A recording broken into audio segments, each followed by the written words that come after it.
बोल कहानी बोल में आज हम सुनेंगे मिकुल दी सारवंतीस के उपन्यास डॉन क्विक्सॉट के आगे का भाग। किस्मत से दोनों एक सराय के दरवाजे पर जा खड़े हुए। सैनिकों को आराम की सख्त जरूरत थी और वह जल्द से जल्द सराय में दाखिल होना चाहता था, मगर डॉन क्विक्सॉट को एक बार फिर यह सराय किसी सम्राट का किला ही मालूम हुई। हालांकि सैनिकों ने मालिक के ख्याल को सही नहीं बताया और वह गधे से उतर पड़ा। क्विक्सॉट तो उतरते उतरते ही गिर पड़ा। आखिर कुछ लोगों की मदद से उसे सराय के अंदर ले जाकर लिटा दिया गया। गौर करने पर समझ में आया कि डॉन क्विक्सॉट को खासी चोटें आई हैं। भला हो सराय की मालकिन का, जिसकी मदद से डॉन की मरहम पट्टी हो गई और उन्हें बढ़िया खाना पीना खिलाकर आराम करने के लिए कहा गया। रात भर नींद के बाद सवेरे दोनों की आंखें खुली। आखिर डॉन ने फिर निकलने का फैसला लिया। सराय के मालिक ने पैसों की मांग की। डॉन को पहले तो विश्वास ही नहीं हुआ कि यह सराय है और उसका मालिक यहाँ रुकने और खाने पीने के पैसे मांग रहा है। और जब यह बात अच्छी तरह समझ में आ गई कि यह ना तो कोई किला है और ना ही कोई यहाँ सम्राट है, तो डॉन ने साफ कह दिया, देखिए हम राजा लोग हैं,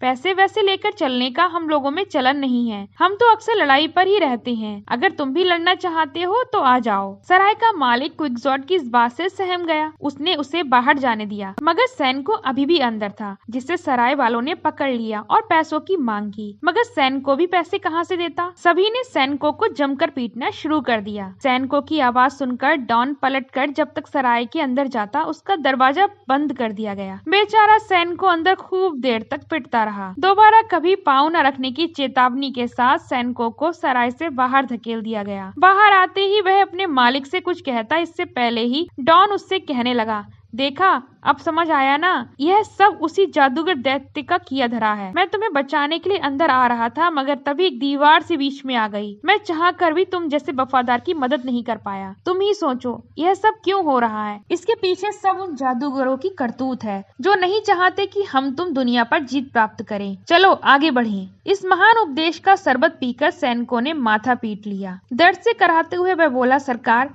मेरी समझ में तो कुछ भी नहीं आ रहा है। आप जिन्हें शैतान, जादूगर, दैत्य, राक्षस वगैरह बता रहे हैं, वे सब हमारे तुम्हारे जैसे आदमी हैं। बात बेबात में इन लोगों से अब और नहीं पिट सकता। मुझे घर जाने दीजिए। दुनिया पर विजय पाना, उस पर राज करना मेरे बस का नहीं है।